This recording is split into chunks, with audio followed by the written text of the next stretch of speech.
A month after my husband's death, the lawyer read the will. All property goes to my son. We never had a son. We only have a daughter. I couldn't believe my eyes. But then I found a second will and discovered, "Good day, dear listeners. It's Clara again. I'm glad you're here with me. Please like this video and listen to my story till the end and let me know which city you're listening from.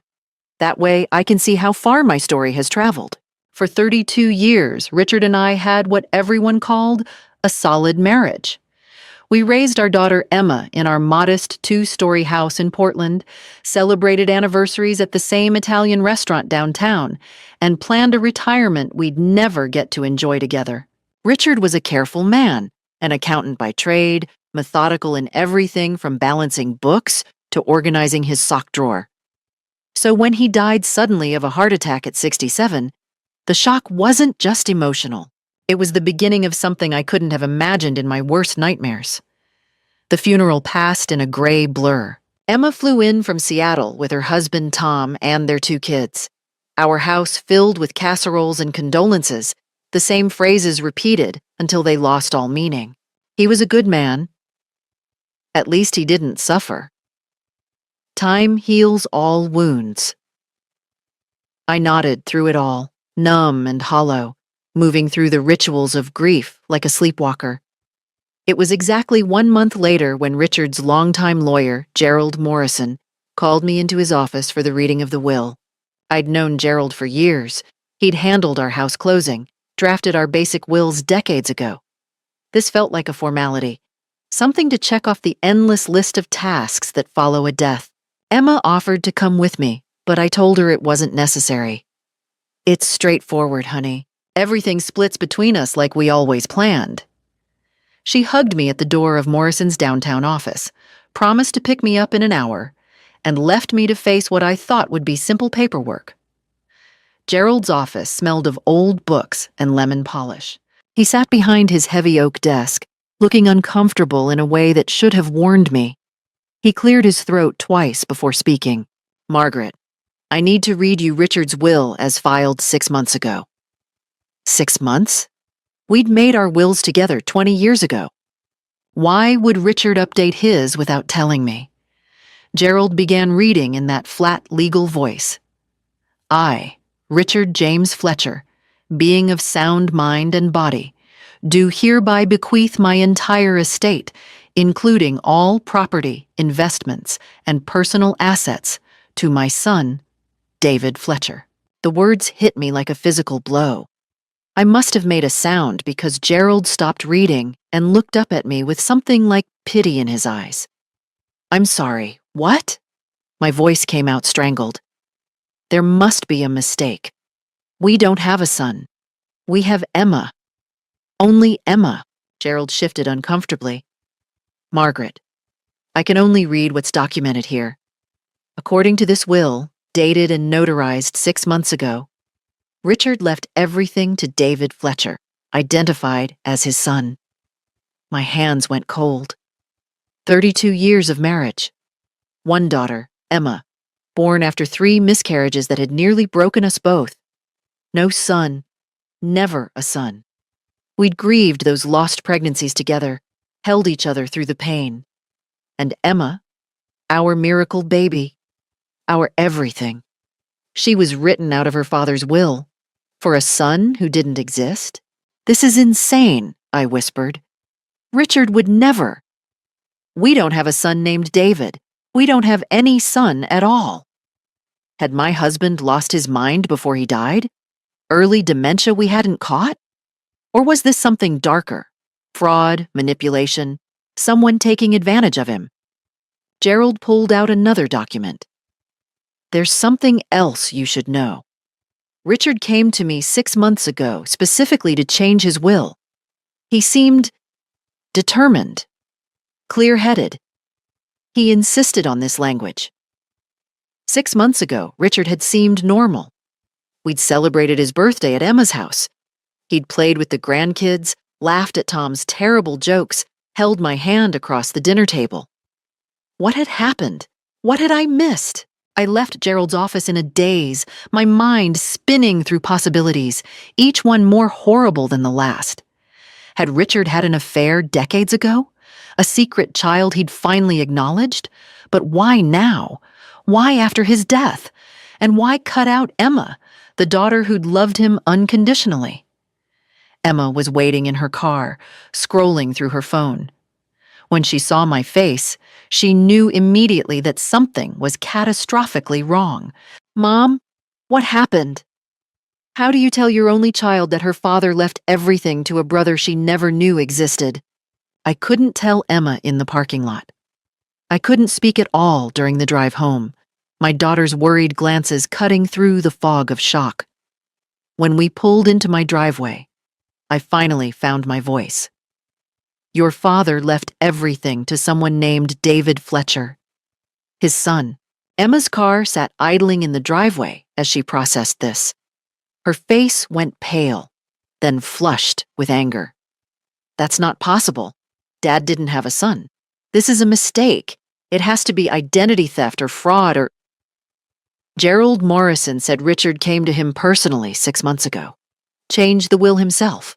We sat in my kitchen, Richard's kitchen, except it wasn't anymore, was it? And did the math.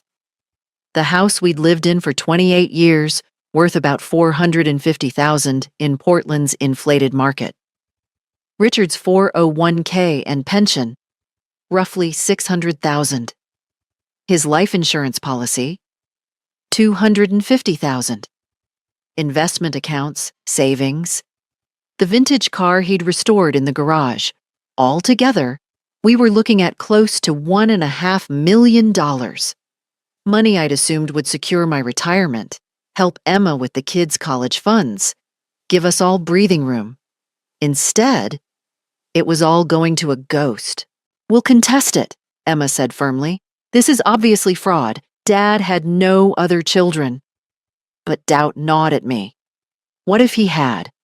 What if 33 years ago, before we married, or during one of his business trips, Richard had fathered a child he'd kept secret? The thought made me physically ill, but I couldn't ignore it. That night, after Emma left, I couldn't sleep. I wandered through the house like a stranger, seeing everything differently. The photos on the mantel, Richard and me on our wedding day, Emma's graduation, family vacations. They all felt like lies now. What else hadn't I known about the man I'd shared my life with? At 3 in the morning, I found myself in Richard's study. He'd always been protective of this space, his thinking room, where he did the bills and managed our finances. I'd respected that boundary our entire marriage. What a fool I'd been. I started searching methodically, the way Richard himself would have. His filing cabinet held our tax returns, insurance policies, bank statements, nothing unusual. His desk drawers revealed pens, notepads, paper clips. The bookshelf held accounting journals and reference books. Then I found it. Behind a row of thick tax guides on the bottom shelf, pushed far back against the wall where I would never have seen it if I hadn't been desperate, was a locked metal box. Small, fireproof, the kind you keep important documents in. I'd never known it existed. My hands shook as I searched for the key. Richard kept spare keys in his desk, house keys, car keys, safety deposit box key. And there, on a ring I'd seen 1,000 times but never really looked at, was a small brass key that didn't match any lock I knew. It fit the box perfectly. Inside, I found a second will, dated just 2 weeks before Richard died. Handwritten, witnessed by 2 names I didn't recognize, but notarized with an official stamp. I, Richard James Fletcher, being of sound mind, hereby revoke my previous will dated 6 months prior. I leave my entire estate to my wife, Margaret Ann Fletcher, and my daughter, Emma Catherine Fletcher, to be divided equally between them.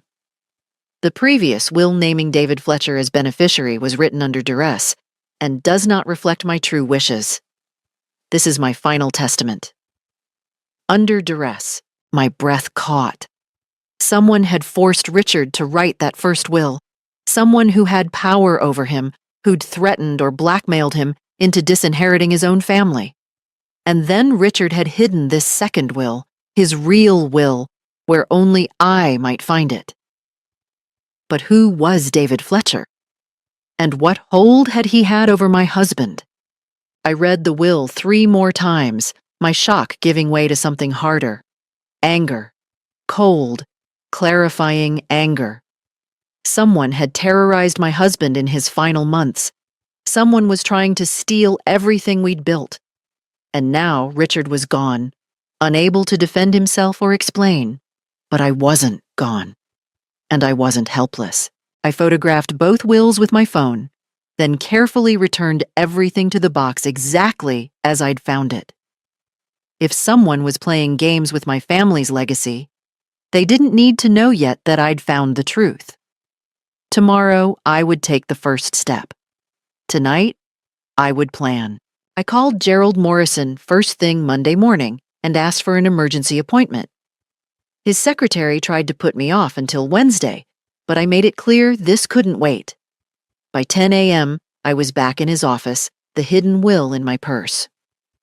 Margaret, I understand you're upset about the will, but I found a second will, Gerald.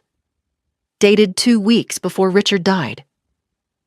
I placed it on his desk. His reaction told me everything. He went pale, reached for the document with hands that trembled slightly, read it carefully through his reading glasses. When he looked up, his expression had shifted from pity to concern. Where did you find this? Hidden in Richard's study, behind books in a locked box I never knew existed. I leaned forward. The will says the first one was written under duress. What does that mean, legally? Gerald read it again, paying special attention to the notary seal. If this is legitimate, and it appears to be, it would supersede the previous will as the most recent testament. But Margaret, this creates a significant problem. We now have 2 conflicting wills, both apparently valid. So what happens to the estate? It goes to probate court. A judge will have to determine which will reflects Richard's true intentions. But there's something you need to understand. The first will has already been filed. That means David Fletcher, or whoever he is, has been notified. He has 30 days to come forward and claim the inheritance. My stomach dropped. You've already contacted him? It's standard procedure. A notice was sent to the address Richard provided 5 days ago. He pulled out a file. Here, David Fletcher, 2847 Maple Street, apartment 4B, Portland. He was local. Whoever this person was, he lived right here in Portland. Had probably been watching us, waiting for Richard to die. I need to file this second will immediately, I said. Today. I'll start the paperwork, but Margaret. Gerald's voice dropped. If Richard really was under duress, this could be a criminal matter. Extortion, fraud, elder abuse. You should consider contacting the police. I nodded, but I wasn't ready for that yet. First, I needed to know who David Fletcher really was. I left Gerald's office and drove directly to 2847 Maple Street. It was a shabby apartment complex in a declining neighborhood, the kind of place Richard would never have voluntarily visited. The building had seen better days: peeling paint, cracked sidewalk, a broken security door that hung open. I climbed to the 4th floor, my heart pounding.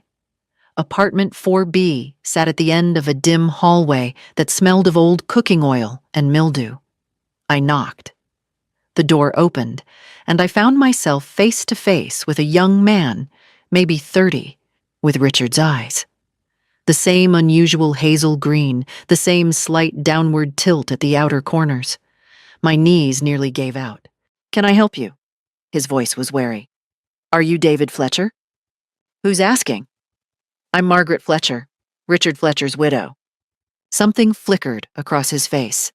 Not surprise exactly, more like resigned anticipation, as if he'd been expecting this confrontation. You should come in. The apartment was sparsely furnished, but clean.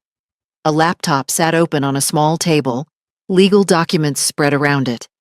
I saw Richard's name on several of them. "I know why you're here," David said, gesturing to a worn couch. "You found out about the will." "Who are you really?" My voice came out stronger than I felt. "Are you Richard's son?" "No." The answer was immediate and definite. "I'm not Richard's son. I never claimed to be." "Then why?" "Because your husband owed my father money. A lot of money. And when my father died last year, that debt came to me."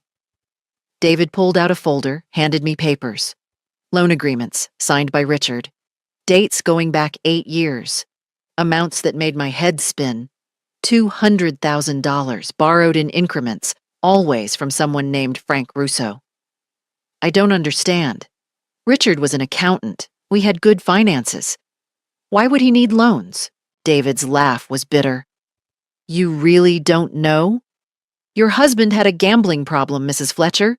He'd been betting on sports for years, losing more than he won. My father owned a bookmaking operation.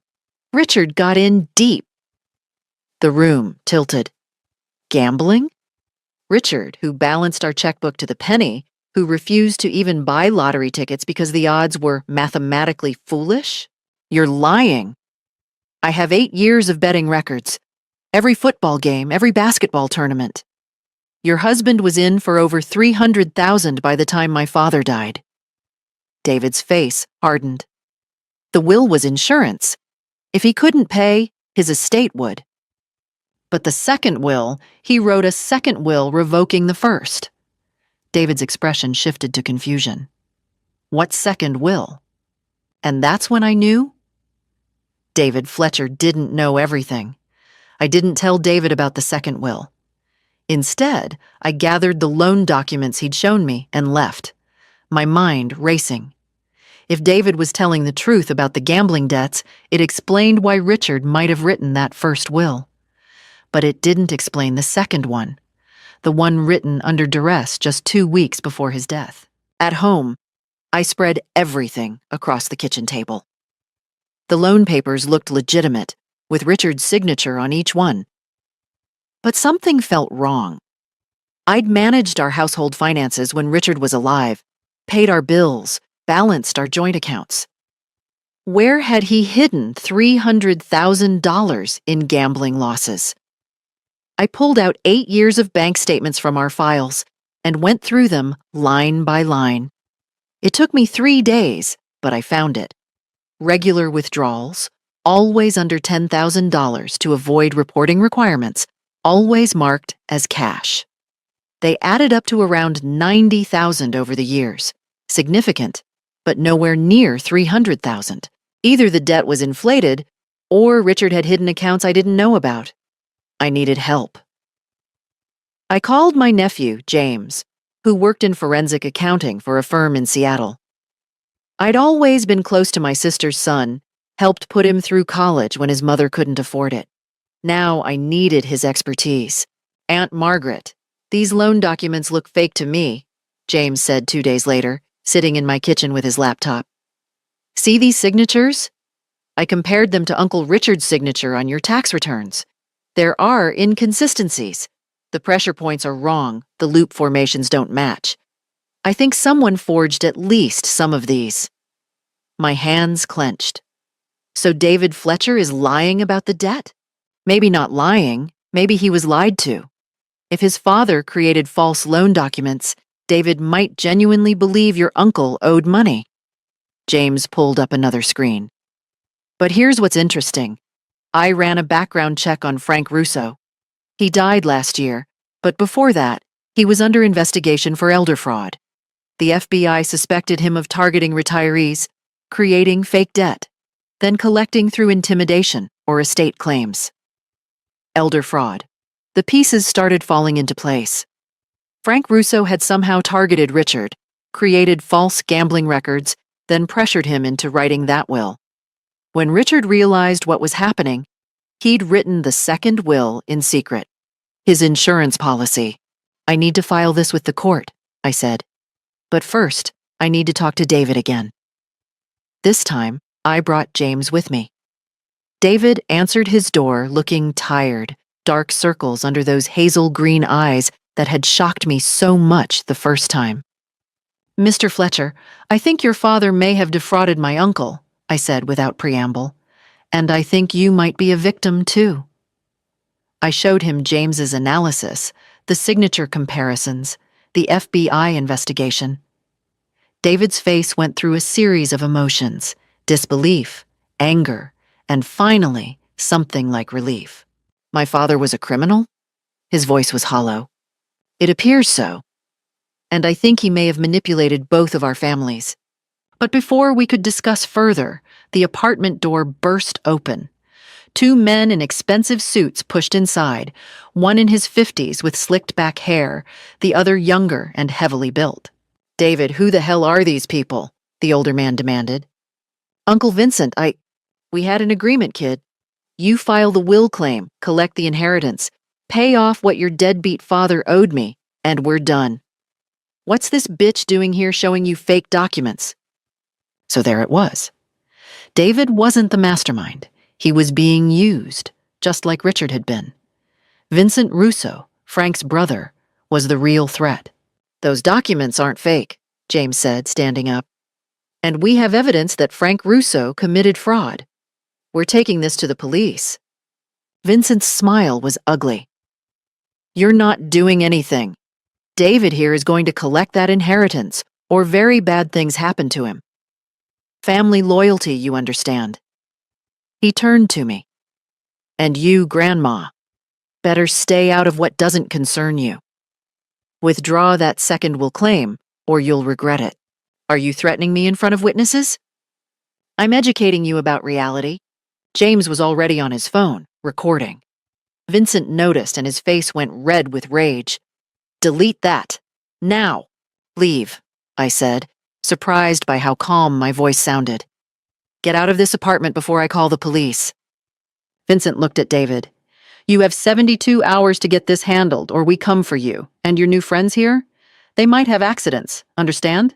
After they left, David collapsed onto his couch, shaking.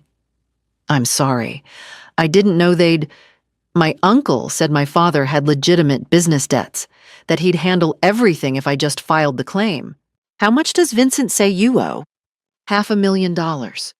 "He says my father borrowed against his business, and now I inherited the debt." Another lie, probably, but a dangerous one, backed by dangerous men. I took 3 days after that confrontation to think, to rest, to let my nerves settle. Emma wanted to hire private security. James wanted to go to the FBI immediately, but I needed time to plan carefully. Vincent Russo wasn't just a con artist. He was connected, powerful, and willing to use violence. I had to be smarter than he was. The envelope arrived on the 4th day, slipped under my front door while I was sleeping. Inside was a cashier's check for $100,000 and a note in typed block letters. "Margaret, you seem like a reasonable woman. This is a gift, no strings attached, a gesture of goodwill. Drop the second will, let David collect the inheritance as planned, and there's another $100,000 waiting for you. You still get more than most widows. Why make this hard?" I stared at the check. $100,000. Money I could actually use, money that would ease the financial pressure Richard's death had created. For a moment, just a moment, I considered it. Then I thought about Richard hiding that second will behind his law books, writing it in secret because he'd been too afraid to do it openly. I thought about him dying with that fear, knowing these people had power over him. I tore the check into small pieces and flushed them down the toilet. 2 days later, Vincent Russo's younger associate, the heavily built one, showed up at my door. His approach was different, almost friendly. "Mrs. Fletcher, I think we got off on the wrong foot. Vincent gets hot-headed sometimes, but he means well. He asked me to come apologize and make you a better offer." He smiled, showing too many teeth. $200,000. Plus we forgive any legitimate debts your husband actually did owe. You walk away clean, comfortable, no more legal fees or stress. No. Ma'am, Be reasonable. You're what, 65? 67? How many years you got left to enjoy that money? Why spend them fighting in court, racking up lawyer bills, making enemies? I looked at him steadily. Because it's the right thing to do. The right thing. He laughed. Lady, your husband was a degenerate gambler who got in over his head. There's no honor in that story. Get off my property. He lingered at the door. Vincent's trying to be nice. Don't make him be not nice. After he left, I sat at my kitchen table, hands shaking. Not with fear, but with anger. The cold, clarifying kind. They thought I was some helpless old woman they could bully or buy. They had no idea who they were dealing with. I called Emma. Honey, I need you to do something for me. Call your friend Sarah, the one who works at the television station. Mom, what are you planning? I'm going to tell our story. All of it. The fraud, the threats, everything. If Vincent Russo wants to play dirty, let's see how he likes public attention. Emma was silent for a moment. That could be dangerous. So is doing nothing. But I needed more than media exposure. I needed legal firepower and community support. That's when I remembered Ruth Sanderson. Ruth and I had served together on the library board for 15 years. She'd retired as a Superior Court judge 3 years ago, but still had connections throughout the legal community. I'd attended her husband's funeral 2 years back, brought meals when she'd been ill last winter. Now I needed to ask for help. I called her that evening. Within an hour, we were sitting in her elegant living room, tea growing cold between us as I told her everything. Ruth listened without interrupting, her sharp eyes taking in every detail. When I finished, she was quiet for a long moment. Margaret, what you're describing is a RICO case. Racketeer-influenced and corrupt organizations. If the Russos have been doing this to multiple people, creating false debts and extorting estates, that's organized crime. She picked up her phone. I'm calling Marcus Chen. He's a federal prosecutor, specializes in this exact type of fraud. And I'm calling Janet Woolworth. She's the best estate litigation attorney in Oregon. Ruth, I can't afford... Janet owes me 6 favors from when I ruled in her favor on cases that could have gone either way. And Marcus has been looking for a case to bring down Vincent Russo for years. Trust me, they'll be interested. By the end of the evening, I had a plan. Marcus Chen would investigate the Russo operation for federal crimes. Janet Woolworth would handle the estate litigation pro bono. And Sarah Kim from Channel 7 News would run a story about elder fraud targeting Portland retirees, with our case as the centerpiece. You're sure about this? Ruth asked as I prepared to leave. Once you go public, there's no going back. The Russos will know you're not backing down. Good, I said. Let them know. That night, I slept better than I had in weeks. I wasn't alone anymore. I had allies, a plan, and most importantly, I had purpose. The Russos had picked the wrong widow to intimidate. They came on a Saturday morning, 3 days before the court hearing. I was in my garden, pulling weeds from the flower bed Richard and I had planted together 5 years ago, when a black Mercedes pulled into my driveway. Vincent Russo stepped out, followed by David Fletcher and an older woman I'd never seen before. Elegant, silver-haired, wearing pearls and a concerned expression that looked practiced. Margaret! Vincent's voice was warm, friendly, as if we were old acquaintances. I hope you don't mind us dropping by. We wanted to talk before things get ugly in court. I stood up, brushing dirt from my knees. I have nothing to say to you. Please, just hear us out. The woman stepped forward, her smile gentle. I'm Patricia Russo, Vincent's wife. I know my husband can be intense. But we're not monsters, dear. We're here to make peace. The performance was impressive. Patricia radiated grandmother warmth, the kind of person you'd trust to babysit your grandchildren. Vincent had dialed down his aggression, playing the role of reasonable businessman. Even David looked hopeful, as if he believed this was a genuine olive branch. Why don't we go inside, have some coffee, and talk this through like civilized people? Patricia suggested. I'm sure we can reach an understanding. Against my better judgment, I let them in. Maybe it was curiosity. Maybe I wanted to see what tactic they'd try next. We sat in my living room, the same room where Richard and I had celebrated Christmases, where Emma had opened birthday presents, where my grandchildren played on the floor. Having the Russos there felt like a violation, but I kept my face neutral. Patricia took the lead. Margaret, I understand you've been through terrible trauma. Losing Richard, discovering these financial complications, it must be overwhelming.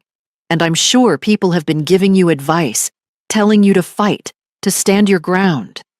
She leaned forward, her eyes sympathetic.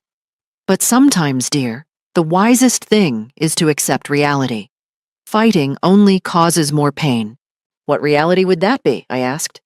Vincent cleared his throat. The reality that Richard made choices. Poor choices, yes, but his choices nonetheless. He borrowed money, he gambled, he got in deep. My brother Frank tried to help him, gave him extensions, worked with him. But debts don't disappear just because someone dies. Your brother created false loan documents. You've been listening to conspiracy theories. Patricia's voice remained gentle, but something cold flashed in her eyes. Marcus Chen is a federal prosecutor with a vendetta against our family. He'll say anything to build a case. Those experts your nephew hired, they can be discredited. And the FBI investigation into your brother-in-law? I asked. Vincent's mask slipped for just a second. Frank was cleared of all charges. That investigation was closed years ago due to lack of evidence. Patricia reached over and patted my hand. I resisted the urge to pull away. Here's what we're prepared to offer, Margaret. We drop the claim on the estate entirely. David walks away. You keep everything. The house, the investments, all of it. It was the first thing they'd said that surprised me. In exchange for what? You sign an agreement stating that all debts Richard incurred were legitimate, that Frank Russo operated a legal lending business, and that there was no fraud or coercion involved. You also agree not to cooperate with any federal investigations into our family business. There it was. They didn't care about Richard's estate. They cared about protecting themselves from the RICO investigation Marcus Chen was building. You want me to lie and obstruct justice. We want you to tell the truth, Vincent said, his voice hardening. Your husband was a gambling addict who made bad choices. Accept that and move on. And if I don't? Patricia's gentle mask cracked. Then we fight this in court. Drag Richard's name through the mud. Expose every shameful detail of his gambling addiction. We'll make sure Emma and her children know exactly what kind of man their father and grandfather really was. We'll paint you as a vindictive woman who knew about the gambling all along and looked the other way. Vincent leaned forward.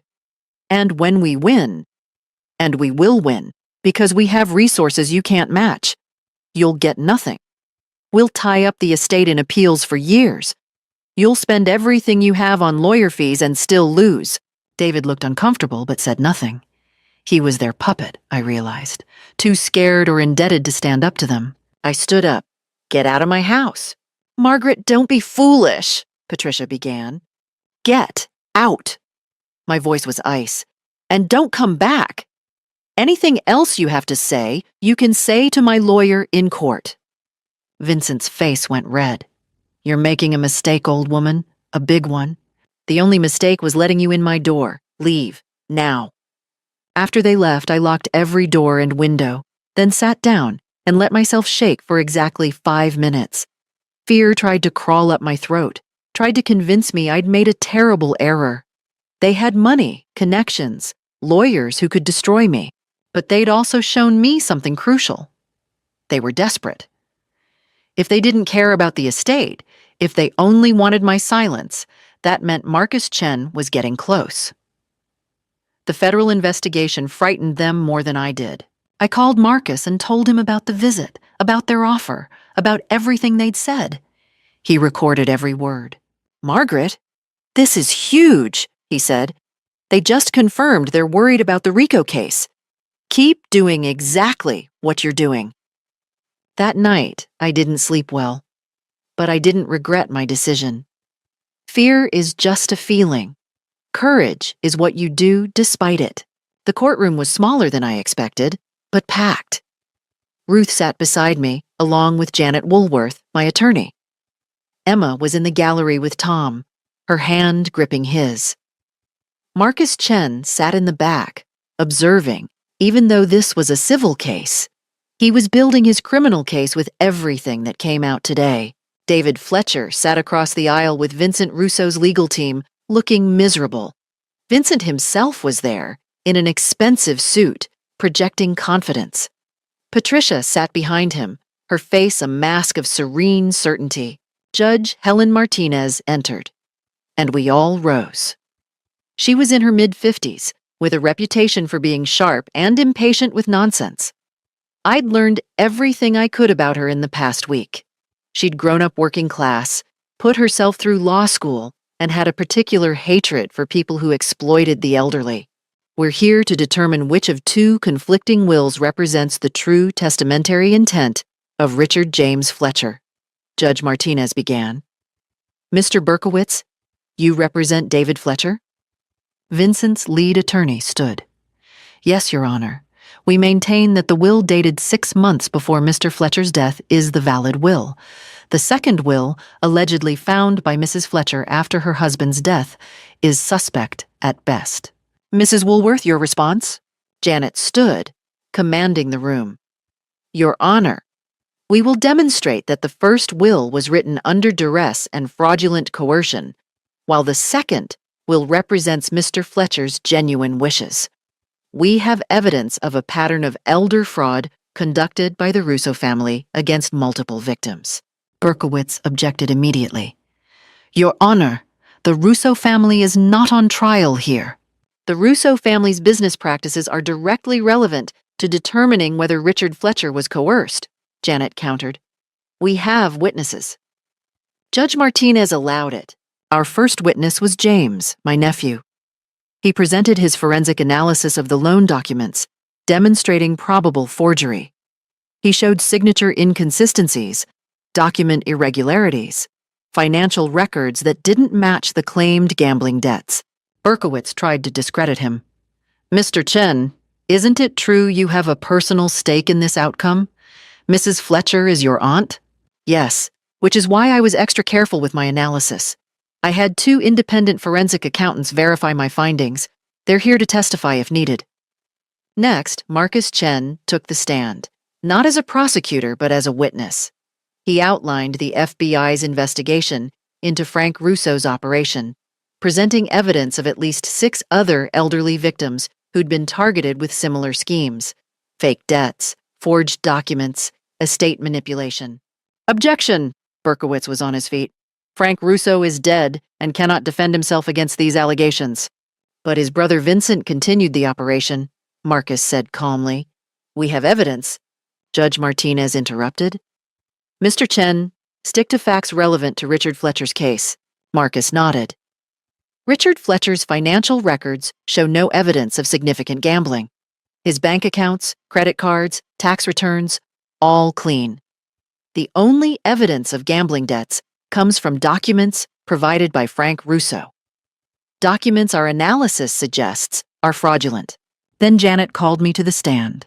I swore to tell the truth and sat down, my heart pounding.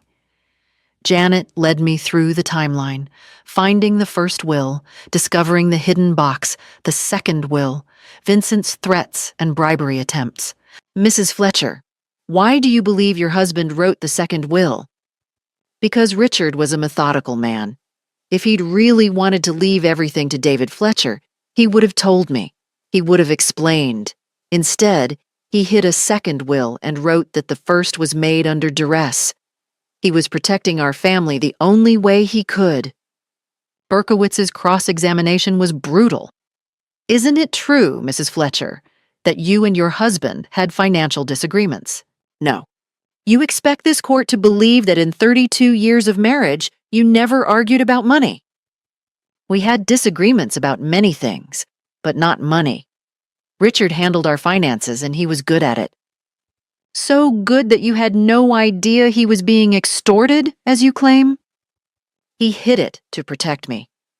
That's what the people you represent do. They isolate their victims, make them ashamed, make them hide the abuse. Vincent Russo shifted in his seat, his face darkening. Then Berkowitz made his mistake. Mrs. Fletcher, isn't it possible you're simply a bitter widow who can't accept that her husband had secrets? Before I could answer, a commotion at the back of the courtroom drew everyone's attention. A young woman had entered, accompanied by a police officer. Your Honor, the officer said, this is Amy Chen. She has urgent testimony relevant to this case. Judge Martinez frowned. This is highly irregular. Your Honor, Amy said, her voice shaking but determined. I worked as a bookkeeper for Frank Russo. I kept the real records, the ones showing which debts were legitimate and which were fabricated. Richard Fletcher never borrowed money from Frank Russo. The loan documents are forgeries. I can prove it. She pulled out a laptop. I made copies before Frank died, because I knew this was wrong. I've been too afraid to come forward until I saw the news story about Mrs. Fletcher fighting back. The courtroom erupted. Vincent Russo stood up, shouting, That woman is lying! She's a disgruntled employee! Sit down, Mr. Russo, Judge Martinez ordered. Amy presented her evidence. Digital files, original records, emails between Frank and Vincent discussing their estate harvesting scheme. Richard Fletcher's name appeared in the emails, but not as a debtor, as a target. Frank had written, The accountant is perfect, proud, private, has assets. He'll pay to keep it quiet. But Richard hadn't paid quietly. He'd fought back the only way he could, with that hidden second will. Judge Martinez reviewed the digital files, her face growing stern. When she looked up, her decision was clear. I've seen enough. The second will is valid. The first will was obtained through fraud and coercion.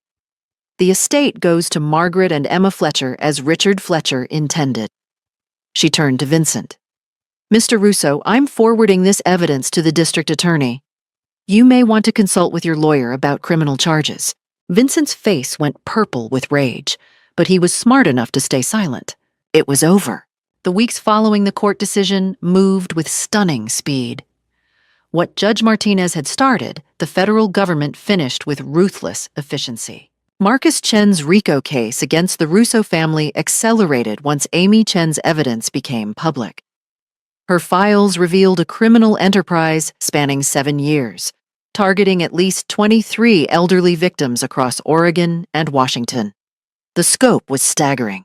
Fabricated debts, forged documents, threats, and a sophisticated money laundering operation. Within 2 weeks, federal agents raided Vincent Russo's home, his business office, and 3 properties he owned across Portland. They seized computers, financial records, and files detailing the entire operation.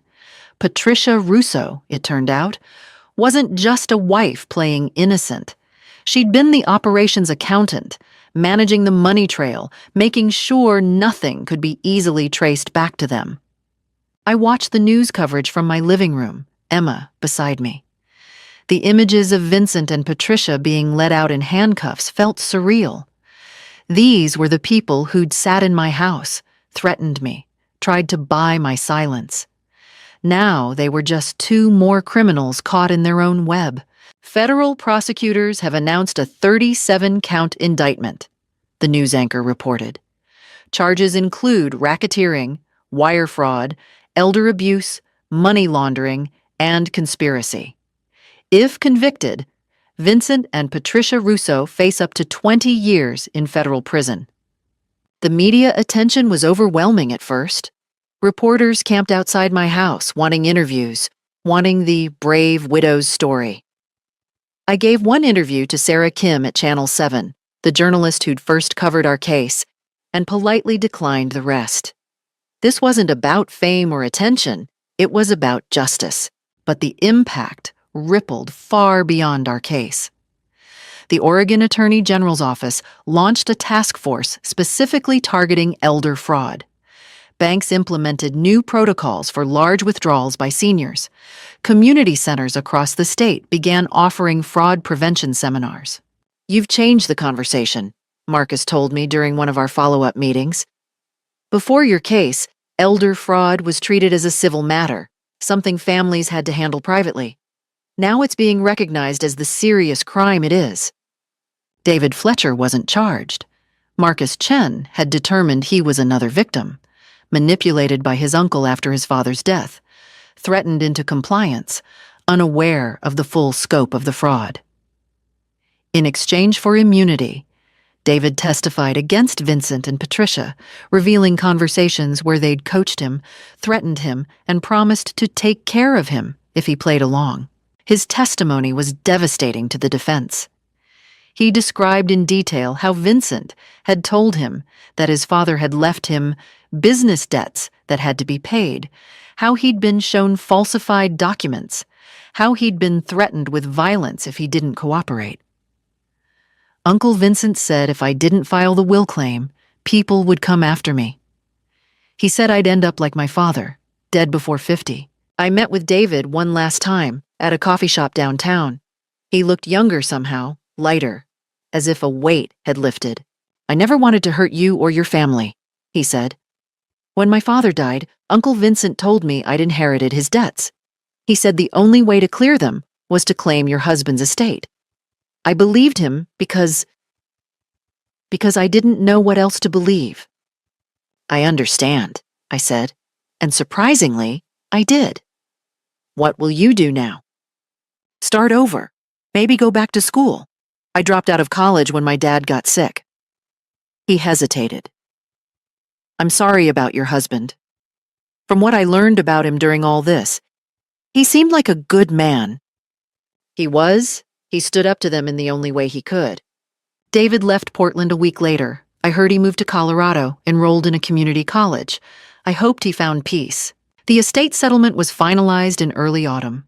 Everything Richard had left, the house, the investments, the pension, the life insurance, went to Emma and me, exactly as it should have. But the money felt different now. It wasn't just assets on paper. It was proof that standing up to bullies, even when you're afraid, matters. Emma used her portion to set up college funds for her kids and make a down payment on a larger house. I kept our home, but made it truly mine for the first time, repainting the walls colors Richard had never liked, converting his study into an art room, planting new flowers in the garden. The Channel 7 news story about elder fraud had sparked a broader investigation. 3 other victims of the Russo scheme came forward after seeing our case, then 5 more, then 12. The state legislature began working on new protections for vulnerable seniors. Ruth Sanderson started a nonprofit to provide free legal assistance to elderly fraud victims. And me? I testified at Vincent and Patricia's trial. It took 3 weeks, but I was there for every day of it, watching their defense crumble under the weight of evidence. Amy Chen's files, the testimony of other victims, the forensic evidence, it all painted a picture of calculated cruelty. The jury deliberated for 6 hours. Guilty on all counts. Judge Martinez had been right to forward the evidence. The district attorney had been right to prosecute aggressively, and I had been right to refuse their bribes, their threats, their attempts to make me silent. At sentencing, I gave a victim impact statement. Richard Fletcher was my husband for 32 years. He was a good man who made a small mistake, trusting the wrong people, and they tried to destroy his legacy because of it. But they failed, because he was smart enough to fight back, and because he raised a daughter and built a life with a wife who wouldn't let his memory be tarnished by criminals. I looked directly at Vincent and Patricia. You tried to make me afraid. You tried to buy me. You tried to break me. You failed at all 3. Vincent Russo received 18 years in federal prison. Patricia received 15. Their assets were seized, liquidated, and used to compensate their victims. They lost everything, and they deserve to. 2 years after the trial, I celebrated my 70th birthday in my newly renovated garden.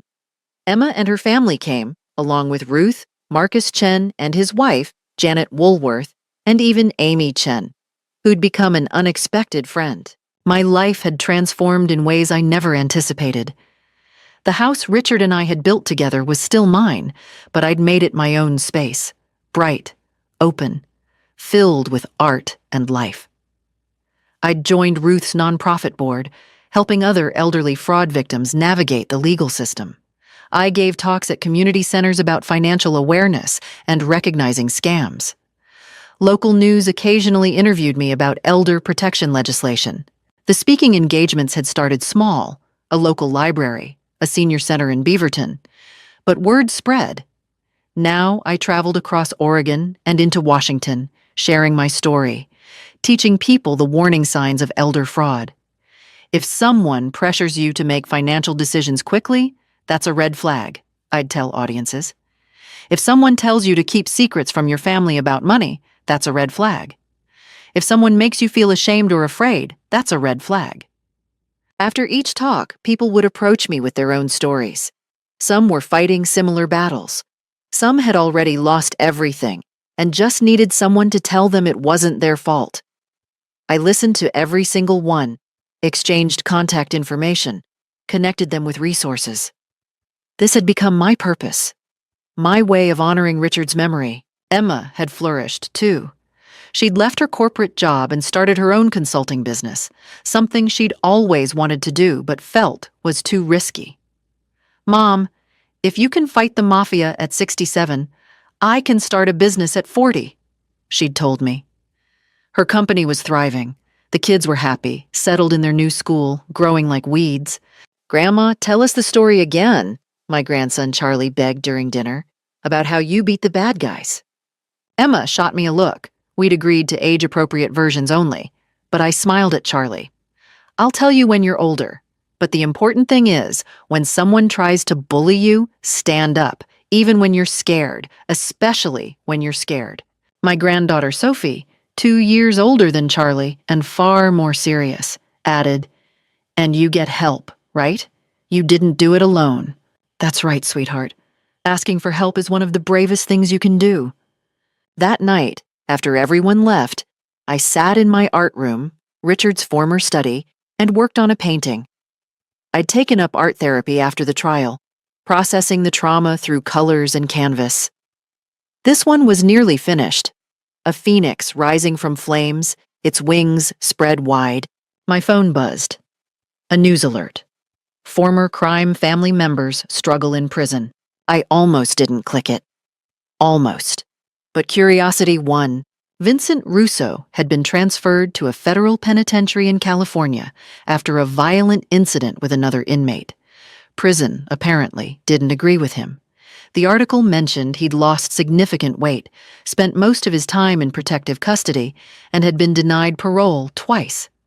Other inmates had discovered what he was in for, targeting grandmothers and grandfathers, stealing from the elderly, and that particular crime didn't earn respect behind bars. The article included details about his daily life. Confined to his cell 23 hours a day for his own protection, eating meals alone, no visitors in over a year. His own children had cut off all contact. His assets, once substantial, were completely gone, seized and distributed to his victims. Patricia Russo was in a women's facility in Texas. According to the article, she'd become a pariah even among inmates, elder fraud being particularly despised in prison culture. She'd been assaulted once, spent 3 months in the medical ward, and had aged dramatically. The recent prison photos showed a gaunt, gray woman who bore little resemblance to the elegant grandmother who'd sat in my living room trying to manipulate me.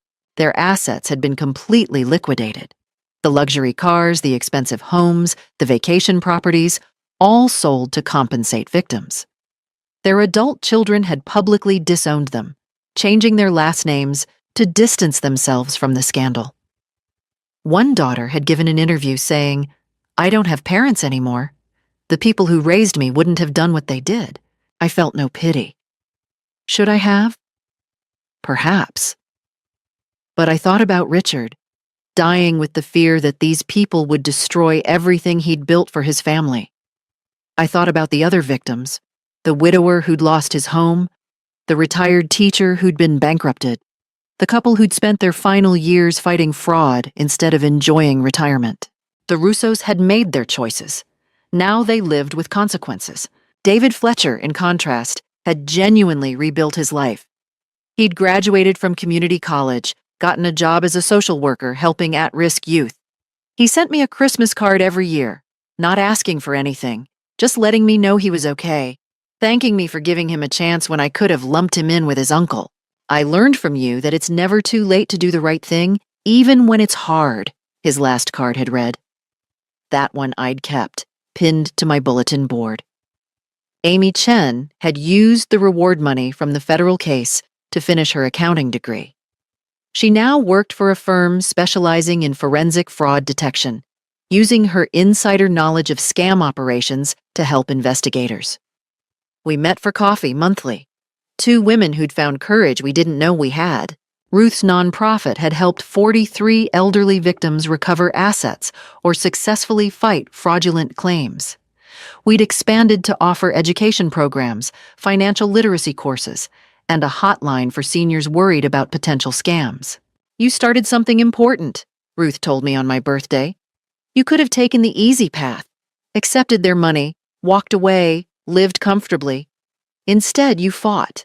And because you fought, dozens of other people found the courage to fight too. I looked around my garden party, at the people who'd stood with me, at the family I'd protected, at the life I'd reclaimed, and felt something I hadn't felt in years. Peace. Not because the Russos were suffering, not because I'd won money or accolades, but because I'd honored Richard's memory by finishing what he'd started. He'd hidden that second will, knowing I would find it, trusting I would be strong enough to use it. He'd been right to trust me, and I'd been right to trust myself. Standing here now, I understand something crucial. We're stronger than we think we are. When I found that first will, I could have given up. I could have believed I was too old, too tired, too alone to fight. But I wasn't alone, and neither are you. If you're facing something that seems impossible, fraud, abuse, injustice, please know this: asking for help isn't weakness. Standing up isn't reckless. And age is never an excuse for others to take advantage of you. What would you have done in my place? Would you have fought or walked away? Leave a comment below. Subscribe to hear more stories. And remember, you're never too old to fight for what's right. Thank you for listening to my story.